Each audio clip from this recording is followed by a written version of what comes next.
ni nani atakaye tuvingishia lile jiwe kwenye ule mlango wa kaburi?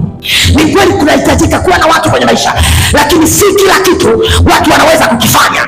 Biblia inaniambia watu hawa wakasemezana wao kwa wao ya kwamba jiwe lile, nani atakaye tusaidia kuliondoa pale? Jiwe ni kizuizi, kimekaa kuzuia watu wasifanikiwe malengo yao.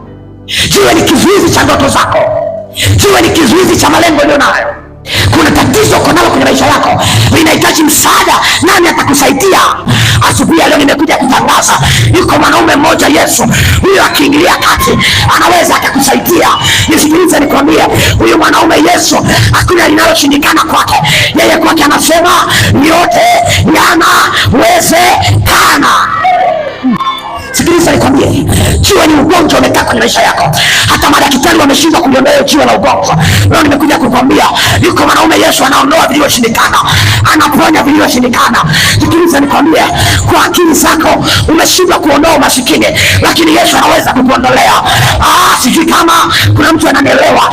Kwa akili zako hautaweza, unahitaji Yesu aingilie kati ili akusaidie. Ni kweli Mungu anafanya mambo yote, lakini kuna moja Mungu hawezi kuifanya. Yeye hawezi kujiabudu, anataka sisi ndio tumwabudu yeye. Ndio maana tuko kwenye ibada, tumekuja kumwabudu yeye. Hakuna asiye mwanadamu ataacha kulitaja jina la Bwana.